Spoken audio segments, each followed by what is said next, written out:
Om.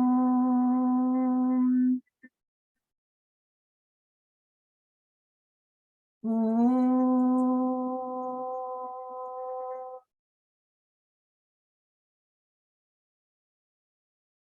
Om.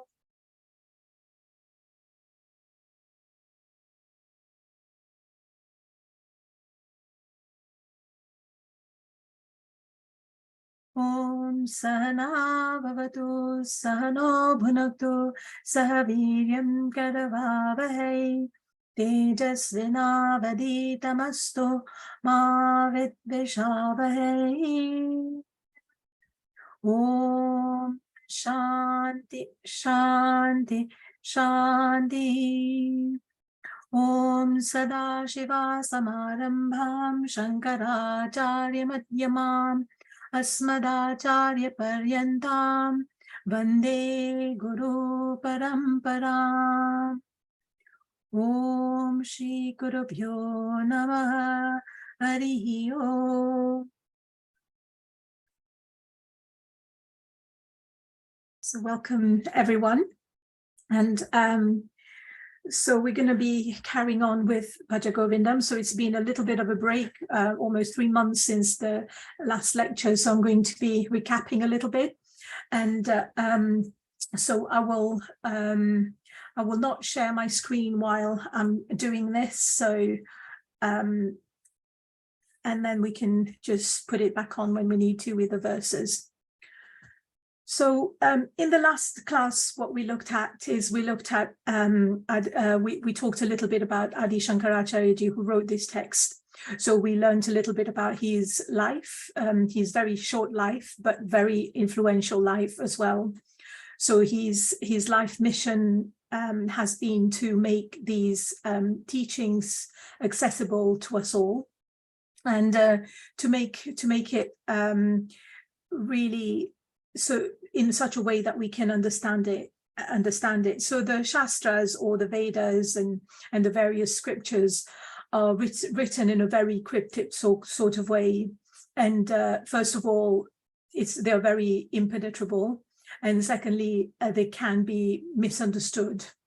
And so therefore what he did is he wrote commentary to a lot of texts that we're still using now, without which we can't comprehend anything that has been written. So he has written those wonderful commentaries in, and also he has written, on top of these, he has written some other texts, including this one that we are looking at.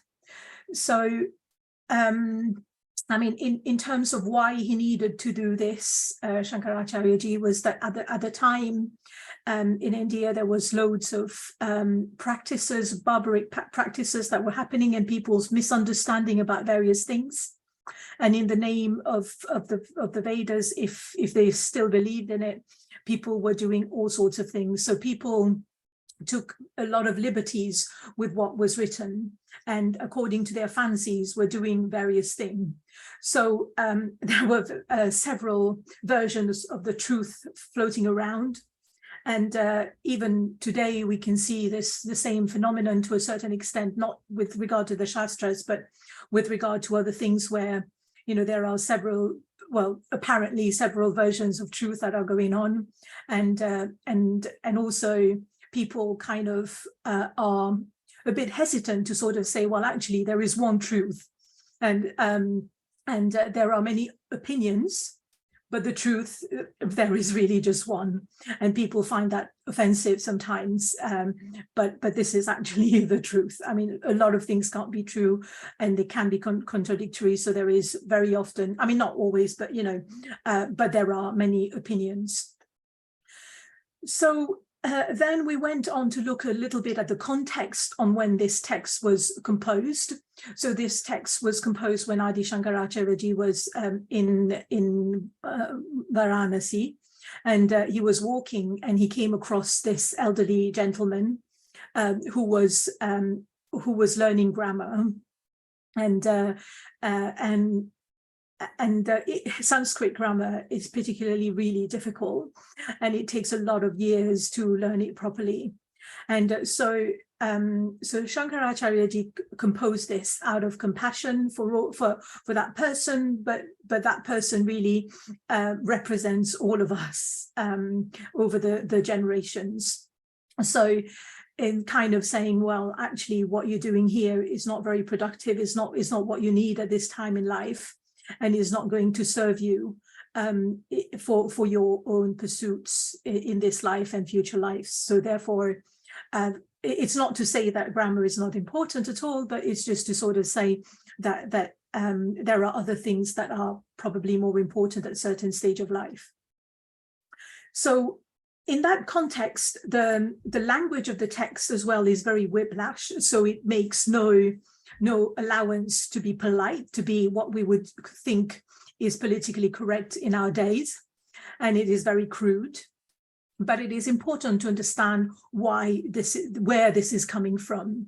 So this is not coming from a bad place at all. Quite the contrary. This is coming from a place of deep love and compassion, and also to really convey the urgency of what he's saying and the compelling message. So then we also looked at the word Govinda. We found that there were loads of meanings to Govinda, and one who rescued the earth, one who protects the earth, one who is master of our senses, one known through the Vedas, and one who also gave us language. So this is these are all the meanings of Govinda that we saw. So before going on to the text proper, so we started looking at the first verse, but before we do that, I'd just like to talk about 4 things that traditionally texts of this kind do at the beginning. So what they do is they try and give us various information around, so there are 4 of them, and the Sanskrit name is Anubandha Chatushtaya. So don't worry about Sanskrit word at all. For those who understand it, I'm mention it, but at the moment, all we are saying is 4 things that a text does, or that we need to know about a text. The first one is, who is this text for? Who is it written for? So who is this text appropriate for, and who should be studying it? And the Sanskrit word for this is adhikari. And so here it is us, really, people who feel that there is something missing in their lives. So there are loads of people who are very happy in all their worldly pursuits, in all the things that they do, which is great. We're not saying that's not valid, that's not good. But for some people who are just too busy with all the pleasures and the external things of life, there is no place for this knowledge in their life, and that's the decision they've made. And for them, this is probably not something that they are drawn to. This is not something that interests them, and that's okay. It's not saying this is a bad thing or whatever. But we're all at different stages of life, and so for people who kind of feel that they want something more to life, they want to know what's the real purpose of life. People who ask all these existential questions about life, who dare to ask these questions, very often it's like, oh, this is so boring, or we can't go there, it's just too complicated. But if we have, this urge to ask these questions, then this text is definitely meant for us. And so those who feel that there is a limit to which worldly objects can give happiness. So by objects here, I mean everything. I mean, experiences that we enjoy in the world. I mean, all sensations, and, and also the fact that objects give us happiness, all these. So we feel, we kind of know deep down that the happiness doesn't come from these things. It's not saying that they don't make us happy, but it's just kind of saying we kind of get a feeling that this is not where the happiness is actually coming from. And also, if it does, it is very short-lived happiness. So it's not long-lasting. Okay, so just like children, when they get a toy, they'll play with it for like a day. and then they'll put it to the side, and the first day they are completely happy with it. They sleep with that toy, and they're just whatever. And then after a day or a week, that toy never gets touched again. Right, so it's the same, and we are the same as well to a large extent.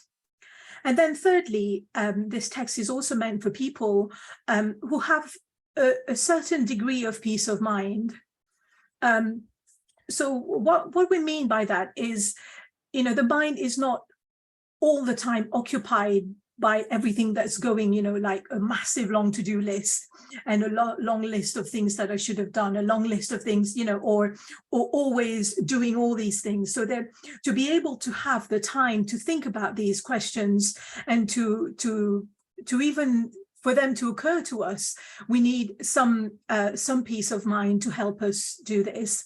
And also you can think about, sometimes people who live in, let's say in dire poverty, a lot of their preoccupations is about keeping themselves alive, is to get food and to make sure they're safe. And so therefore this takes up a lot of their ability, of their time, a lot of their mental energy, so therefore for them this, there is really no space for this, and they can't, because their mind is just too occupied.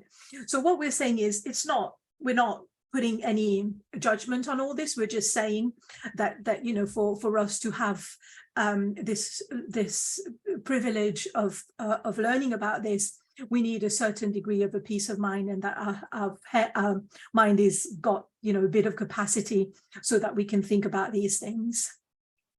It is also important to know that this knowledge is never forced on anyone. So people come to this knowledge when they're ready. And it's not like, there is any pre-qualifications for this. It's not like you need to be able to do this or this to be, there's no minimal formal qualifications. It is just that if you're interested, then then you come to it, and that's all it is. And it is also okay that people are not, everyone is not interested. And as seekers, I think we can call ourselves seekers. So we do not judge people. We do not try to convince anyone to join. We can pass on the information, but we're not saying, we can also say what we feel about it, how we benefit personally if we do. But, if people are not ready, this will not find them. Or even if we try, then this will not work. So this is just how it is. So we need to really have reached a certain degree of contentment, satisfaction. So to me, in terms of, when we're saying, who is this text for? Who is this text appropriate for? Then the answer is we all are, because we are here listening to it. Okay, so that makes us all fit for the study of this text. Then, so this is the first one that we looked at. So who is this text for? Now, the second one is, what is the subject matter? So what is this text about? So in Sanskrit, this is, sometimes called the object. So this is the Vishaya. And when we think about science and other disciplines, they talk about various subject matters, talking about, the world, so botany, biology, carpentry, all sorts of trades. So they are very practical, they are very related to the world. But, so this is not what this is about. So the scriptures talk about us, all of us. So we are different from all these objects, and who is asking all these questions, who want to know these things, then this subject, if you like, is what this, or us really directly who we are, is what the subject matter of this text is. So the text goes beyond all religions. So though while we are this has been given to us within the context of the Indian religion, if you like, or in this culture, but the knowledge here is applicable to each one of us. And so sometimes some references are given to the Indian culture, if you like, but we can find similarities and other things to do with in other cultures as well. So this is well beyond religion. And finally, there is really no suspense, right? So this is all what it's going to tell us. It's going to tell us who we really are. And that's from the beginning to the end. That's all it does. So there is this endless literature, and that's all that they do, which is tell us in endless ways who we are and try to make us understand this. So why this is needed is because we've been conditioned so much over so many births to understand things in one particular way that our mind needs, we need a lot of ways to help us do this. And also sometimes people understand this very, very easily. Sometimes people need only a few texts to understand it. Sometimes people need a lot of text. Sometimes people go a lifetime studying and still don't get it. And that's fine. And whatever little bit that we do is going to make a difference and will matter. So therefore, what is the subject matter? The subject matter is the knowledge of the self, is the knowledge of us and who we really are. Then the third one is, what is the ultimate or end result of this? So what is this going to give us? And the Sanskrit word for this is prayojana. And here the motivation is to be happy, to be content, to help us lead fulfilling lives as we go on in our daily life. And also to give us the knowledge to experience our true self eventually in this while we are awake, while we are still in this body. Then finally, it is there is the fourth thing is called the connection between the subject matter and the ultimate end. So what is the connection of the two? So the subject matter is the self-knowledge, and the ultimate end in this case is to help us experience that, or even we can get first of all an intellectual understanding of what we're talking about. So we just we understand it, and then there is the experiential understanding of it, which is where we kind of feel it in a way that cannot be tested by anyone else. Nobody else would know that we have gained this knowledge or we have this knowledge, because this is simply experienced by ourselves. So these are the four. So the four is, who is this text for? What is the subject matter? What is the ultimate end? And then what is the connection between the subject matter and the ultimate end? So these are the four things. So now we also said last time that this text has 31 verses. And we looked at the first verse, and which is chanted at every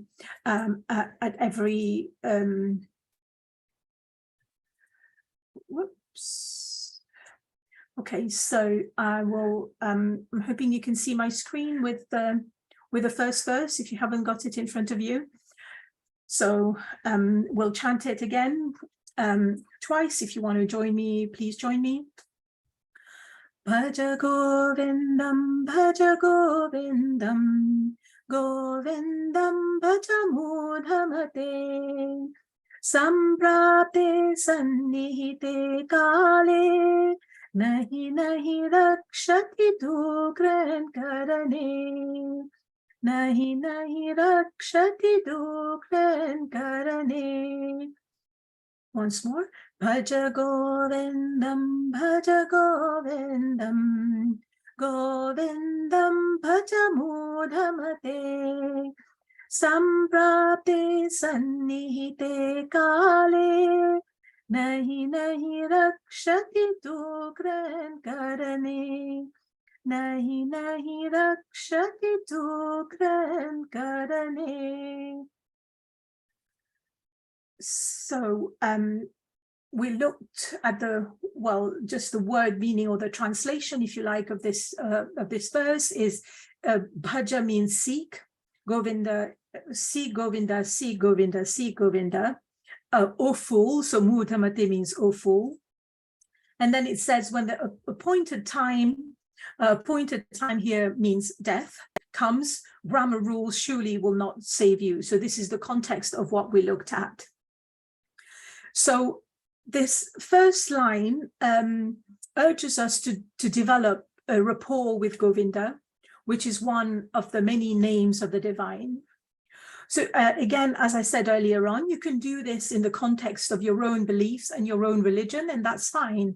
So this rapport with Ishvara, I mean, I will use either the divine or Ishvara, and you can relate that to whatever your own beliefs might be. So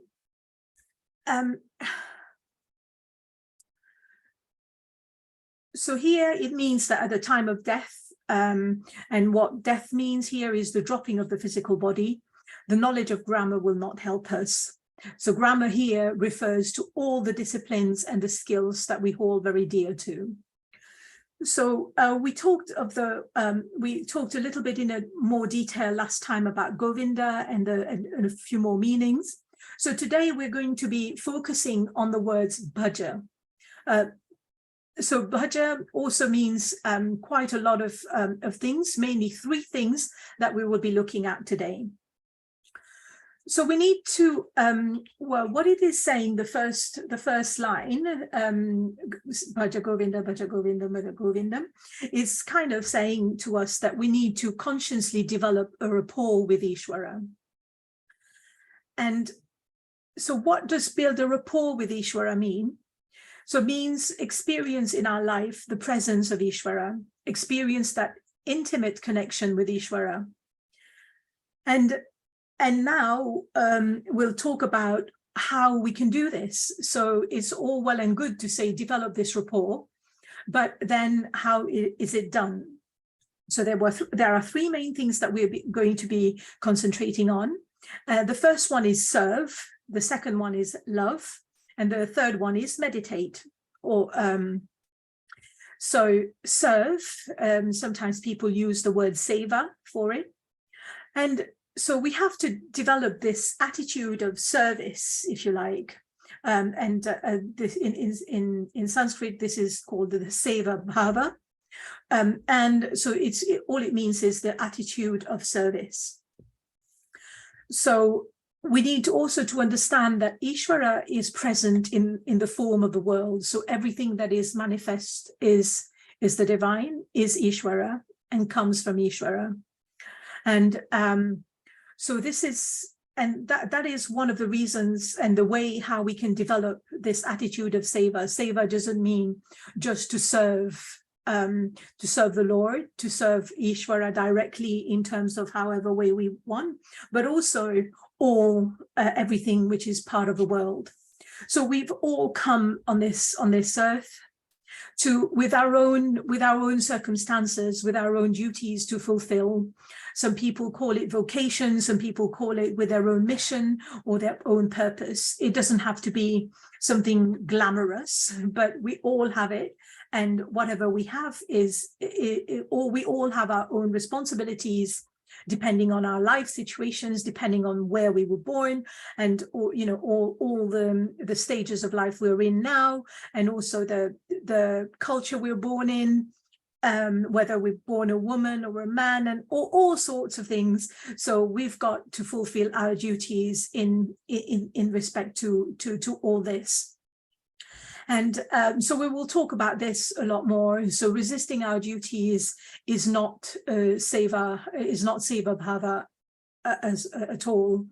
Okay, so this is something to really understand. So when we talked briefly last time about the various stages of life. So when we are in the student phase, what we need to do, we need to study, we need to understand, we need to learn about what is right, what is wrong. And then when we in the second stage of household, in the middle, whatever, some people have children, some don't, and that's all okay. And also what people need to do in that circumstance, where they need to earn money, they need to all the things that come with that stage of life, of the working life, if you like. And then once we graduate to the next stage of being retired, Then there are other things that's required of us, which is kind of taking a little bit of distance from the world, becoming a bit more reflective and detached from objects, perhaps, and focus our attention somewhere else. And finally, the fourth one we called it about renunciation last time, and sannyasi, which is kind of leaving everything behind and lead a fairly monastic sort of life, if you like. And so this is what we mean. So in each of these stages of life, we have to fulfill our duties, and we have to do it with the right attitude as well. So now I talked about serving Ishvara, serving the Lord. So just to kind of clarify that actually Ishvara does not need us. Okay, so why do we need to serve Ishvara? Why is that important? Well, this helps us evolve. This is not about Ishvara as much as it is about us. So we are all, whether we like it or not, or whether we know it or not, we're all on our path towards self-realization, whether it is in this lifetime, in 20 lifetimes, in 2 lifetimes, in 1,000 lifetimes, we don't know. But we're all on this path and at different stages. So along this path, we need the blessings of Ishvara. We need to kind of also be ready to help ourselves and to help us evolve. So a lot of in other things as well, sometimes we kind of do things for others and we think, oh, actually, is it about others or is it about us, or some of the things that we do? One thing that we've talked about in other classes is something like forgiveness, for instance. Forgiveness is not about the other person, is about us forgiving the other person. Forgiveness is for us a lot of the time. Forgiveness allows us to let go, allows us to move forward, allows us not to harbor certain feelings that are not good for ourselves physically, at a physical level, at an emotional level, and certainly not at a spiritual level. At a spiritual level, what it does is it kind of occupies space in your mind, just goes like this. Whereas what we want to do is free our mind so that we've got time to let the divine into our lives. So also, helping others. So a lot of times, we help others and we think, that person should be grateful, but a lot of time when we help others, we're helping ourselves in the process. It makes us feel good. It makes us, so it has another dimension to it. So really, Seva slowly helps us in the path of moving to our source. And so now that we've kind of briefly understood why we need to serve Ishvara, what we need to serve, then who do we serve? So how do we do this? So what actually does serving mean? So a lot of times people serve their jobs, so they get, they really serve their jobs with that seva bhava, with that attitude of service, with that dedication and all that sort of thing. Of course, we're paid to do a job, we do it properly, but then, beyond that, over and above, is something that is not very helpful for us. So we need to kind of know that serving our job is not going to help us in the same way that grammar doesn't help us. So serving our job to that extent is not going to help us. Serving a lot, serving knowledge for the sake of knowledge also sometimes, is helpful to a certain extent, but then beyond that, it's not very helpful. And also, it was quite funny. Last night I made a vegetable pie, and so my mother-in-law was here. We were eating, and then I was like, "Oh, how is the pie?" And then she just said, "Oh, 3.1.459," and then she was like, "Oh, I still remember that." And then my husband was like showing off with his maths knowledge and saying about what's the circumference of the circle and what's the area of a circle and how you calculate all this. And then we all were laughing. It was like, why did we ever learn this? Has any of us, actually used this? But anyway, so it's quite, it's so sometimes, people just get really entangled in these things, and it can be helpful, of course. I mean, if you're wanting to do, to set a rocket into space and things like that, you'll need to know these calculations, don't get me wrong, but for most of us, really, that's pretty useless. And also a lot of people, do these things to give themselves an ego boost, and or to kind of be able to sort of, it's okay as long as you recognize what's going on. But then these are not things that are really helping us on our road to self-realization. And well, by self-realization here, I mean to be happy in this life and beyond. Okay, so we have, to get that connection with Ishvara, to serve Ishvara, that attitude, we have different ways of doing this, and people in different cultures do it differently, and you might find what works for you, and also how you can do this. And also we have talked before about karma yoga, what it means, how we do things with a proper attitude, and then also in the context of other cultures. So our Muslim friends have recently completed a whole month of fasting during Ramadan. So why did they do this? This is their way of connecting to Ishvara. This is about their self-purification, is about controlling their own desires. It is about giving them this time to focus and to develop this rapport with Ishvara. And again, it's the same with, why people give up things for Lent, why there's that period. So again, all sorts of things happen, or there are different things in other cultures that we can also, that are valid. And also one way of developing this rapport with Ishvara is to listen to discourses, the right knowledge from right people who are teaching the right things. And again, I sort of mentioned at the beginning that there are many opinions out there and they're not all true. So we need to just be careful about who we listen to. And then people visit, this is a practice in India as well. I don't know whether how, and it certainly is in other cultures, where people visit pilgrimage sites, go to various places. So there are very many things that we can do to help us develop this rapport with Ishvara. So we've now talked about the first one, which is serve. Or seva, and now we move on to the second one, which is about love. So love for Ishvara is also conveyed by the word bhaja. Love is something pretty mysterious.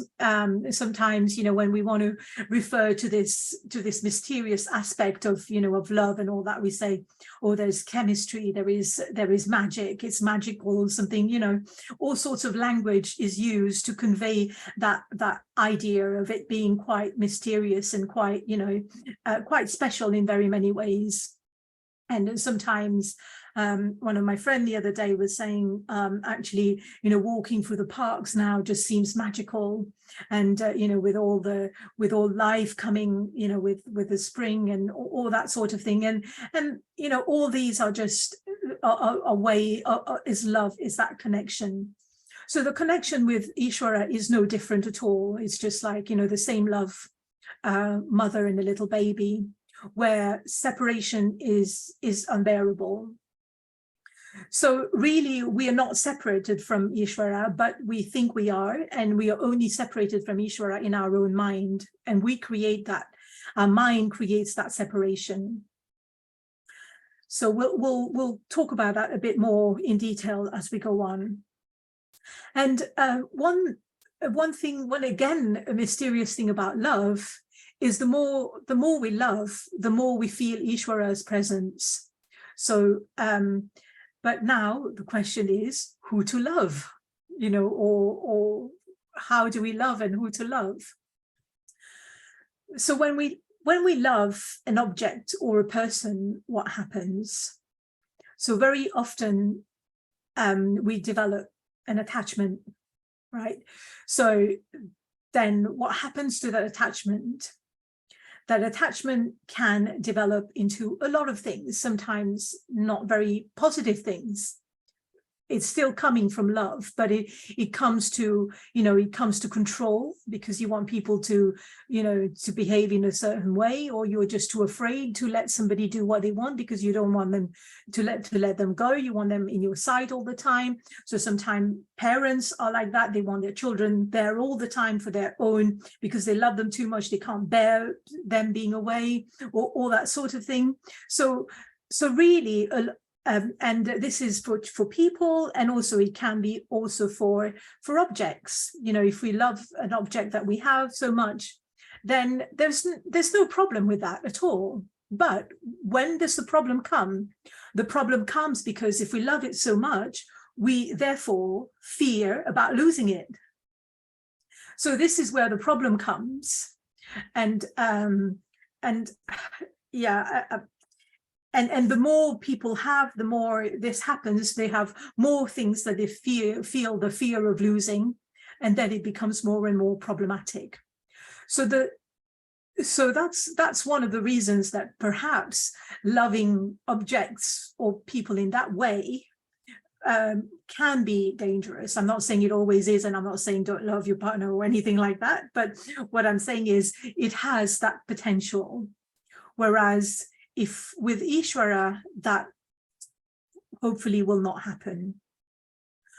So the other practice about love and developing love is to see Ishvara in the people we love to begin with. So, if we love our parents, our mother, our father, our teacher, our guest, so these are all, I've talked about these four because this is what the Shastra talk about. So to treat with respect and with love, your parents and your teacher and your guest. And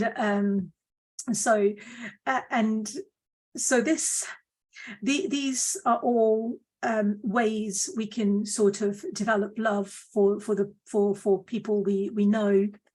And we can also look at great examples in different cultures about where this love is expressed in such ways, and that's just so inspirational.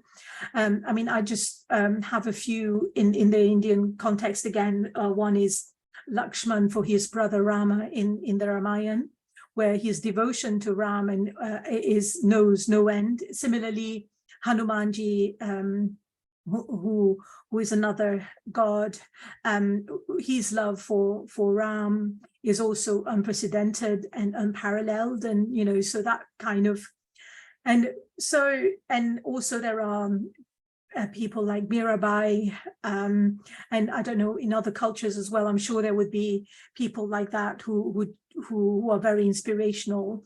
So we can look for these as inspiration for us to start developing this rapport with Ishvara and to kind of cultivate that love. And once, as I said earlier on, so the more we love, the more we can feel that connection, and then the other sentiments kind of go away a little bit. So one way of doing this is to see Ishvara in the ones we love, for whom it is easy to, and then to start seeing Ishvara in things that we probably don't like so much as well. And that's a bit of a higher practice as well.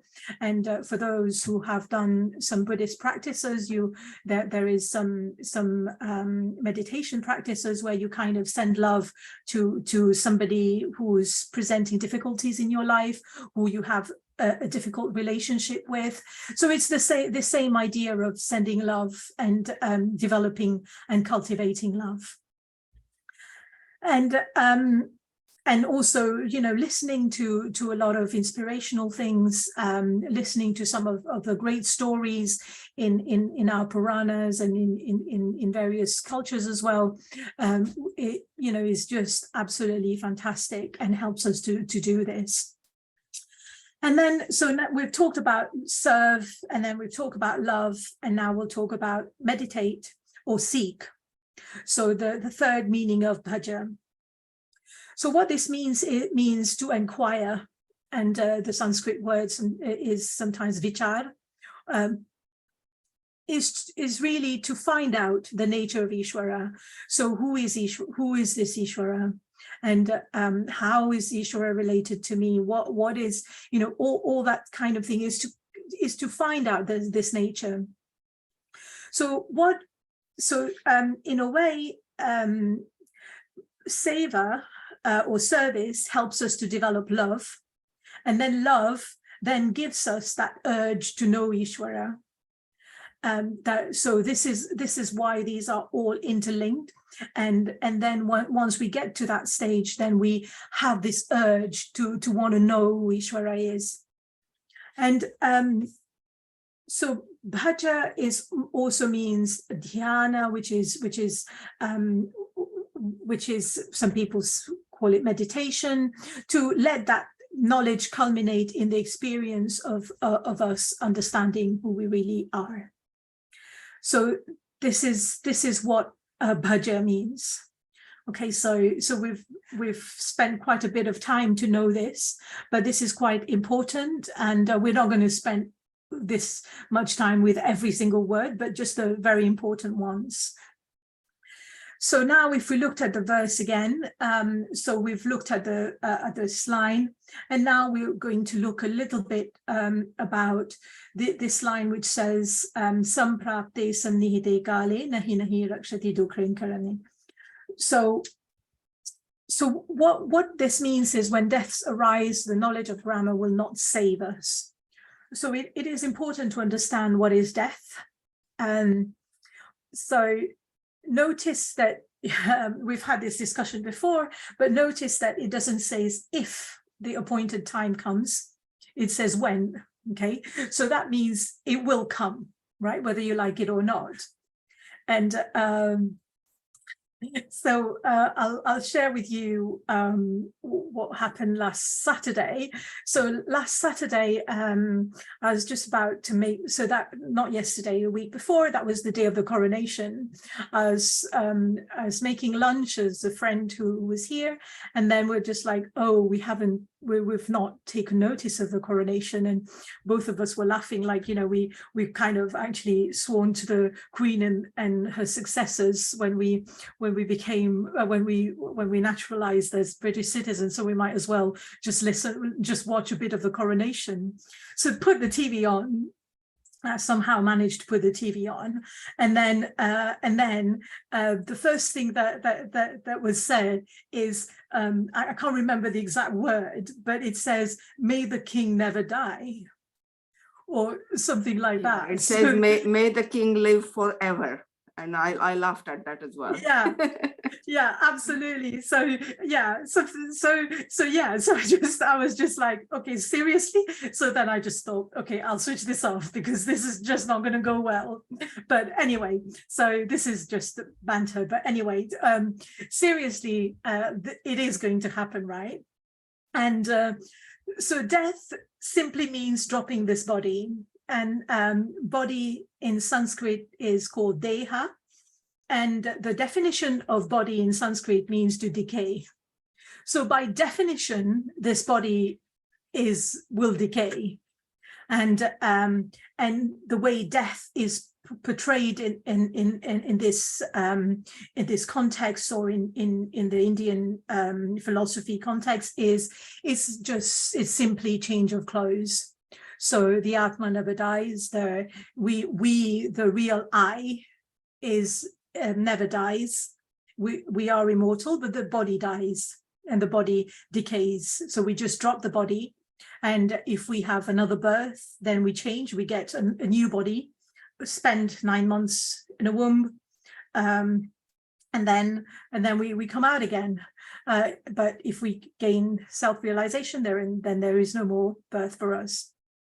So so the real I is not this body, the real I is not this mind, and the real I is not this intellect. The real I is beyond all this. These are all mine. This is my body for now, this is my mind, this is my intellect, but they're not me. So if something is mine, then it cannot be me, right? So we never say that my car is me. It's my car, it belongs to me, in the same way that this body belongs to me and it's not me, right? So we have this confusion because this body is too close to us, and this is where we experience everything. So therefore we think we are this body. Okay, so we don't have a confusion about our car or our clothes even. We know that's not us, but when it comes to our body, we think that's us. Okay, so we will learn more about who the real I is as we go on. So I think we will, and here just to say, I've said this before, but I will just repeat this. So here we're talking, the text says grammar rules, but here it just doesn't mean just grammar rules, right? So this is grammar rules in the context of how this was composed, but actually it refers to everything. Okay, so it refers to all the disciplines, to all the worldly knowledge that we have. It refers to pi, the value of pi, and all sorts of things, and everything. Really, that's what it is conveying.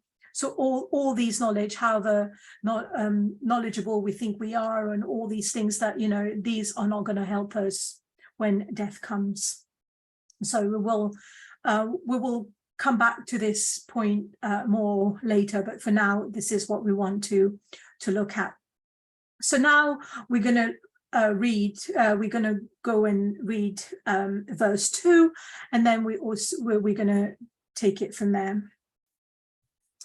So, Muda jahi dhanagama trishnam, Guru sat buddhi manasi vitrishnam, Yallabase nijakaramopātam, Vitam tena vinodaya cetam. Once more. Muda jahi dhanagama trishnam, Guru sat buddhi manasi vitrishnam, Yallabase nijakaramopātam, Vitam tena vinodaya citam. Bhaja Govindam, Bhaja Govindam, Govindam Bhaja Mudhamate, Samprapte sannihite kale, Nahi nahi rakshati dukran karane, Nahi nahi rakshati dukran karane. So verse 2, the word translation for word 2 says, "O fool." So fool is this word mura here. Give up your thirst to possess wealth. Create in your mind, devoid of passions, thoughts of the reality.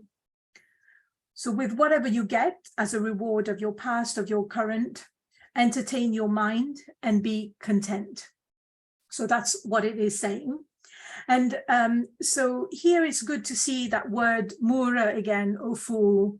And, so we don't refer to people like this, but here Shankaracharya ji is referring to this, to us as this, and because in a way that's what we are, right? And also he does so out of love and compassion. Okay, so give up our thirst to possess wealth. So here, wealth means everything. It means all objects of the world, experiences, things that we enjoy with our sense organs. So the sense organs are the ears, so things that we like to hear, things that we like to see with our eyes, things that we want to smell, and then touch, things that we like to touch, and then things that we like to taste. And so all these are what we mean by objects of the world or experiences of the world here, right? So that this is all what wealth is, if you like. So we're talking about a bigger definition, and this needs to be understood quite properly. So we're not saying that the scriptures are not against wealth. right? So the scriptures understand the need to have wealth, to have certain possessions, and there is certainly an acknowledgement that needs should be met. That's not the problem at all. But really, what the problem comes is, really speaking, our needs are few, but our wants are many. Okay, so there's that big difference between our needs and our wants, and sometimes we don't really know which one is which anymore. So there is in Hindi there is something which says we need roti, kapra, and makan. These are the so roti means food, and food and drinks, if you like, and then kapra means clothes, and then we need shelter, which is the house. So these are really our need. But then what do we want? Okay, so if we are thirsty, we just don't want water. What we want is, okay, let me get this right. So we want a decaf latte with oat milk, with a shot of sugar-free syrup, with whipped cream and marshmallows, right? So this is what we want, but what we need really is a glass of water. Okay, so this is just to, oh yeah, I forgot to say that we want this in a mug to take out as well. Okay, so so really, this is where the problem comes, where we are wanting things that, and by nature these things can be binding, and also I mean, I'll talk about it a bit more, but also wealth sometimes becomes a problem when they are acquired in a way that's not right, in a way that's adharmic, if you like. Dharma, which is righteous, adharmic means non-righteous, so in ways that are not very correct, shall we say, and also without due consideration to others and the planet as well, right? So we have exploitation, and also when people in their quest to acquire wealth, people resort to all sorts of ways that are barbaric, that are not correct.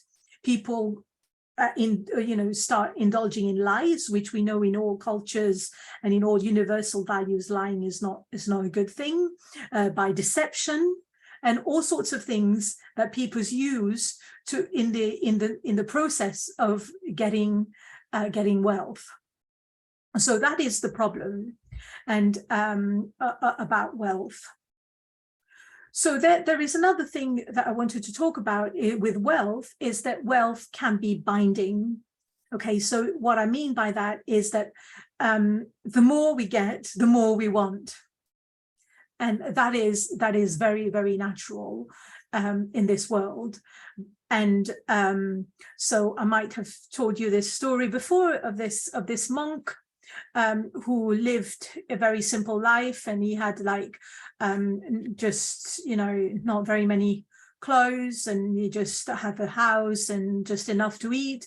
He can buy food for a few days, and then so really very simple life, and in a hut where he lived. And then he started having a bit of problems with mice.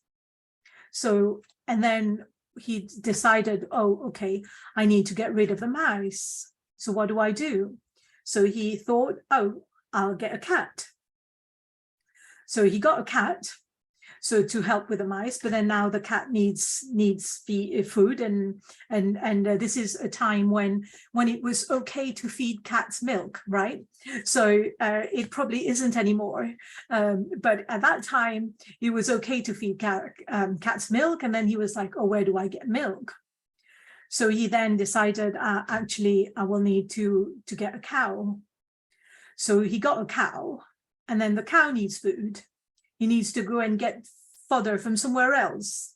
So he needs something to, a cycle or whatever, to help him go and get it and then come back. So then he had a cycle as well. And then now, with milking the cow, taking care of the cow, then he didn't have enough time. Then he was like, oh, I need to do something. And then he decided, oh, maybe I should get married, have someone else to help me with all the chores. Okay, so then that's what he did. And then what happened? You know the rest of the story. So then it just goes on. And this was a simple, a simple thing about just wanting to get rid of mice. So, okay, I mean, this is a story, right? But you get the gist of this.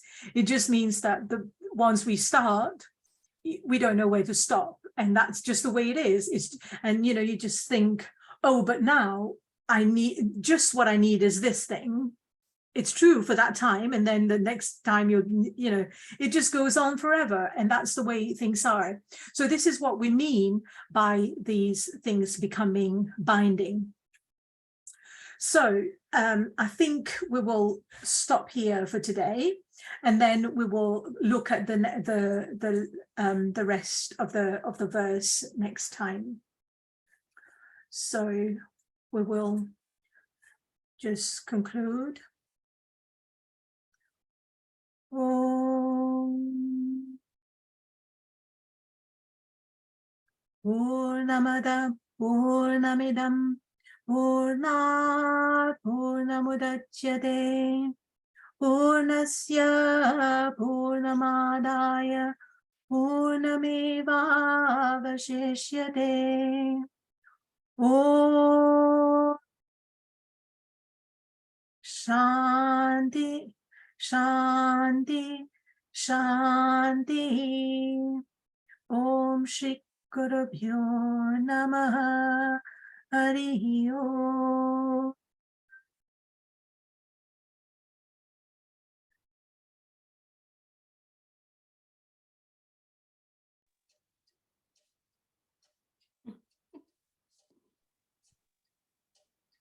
Is that your new cat?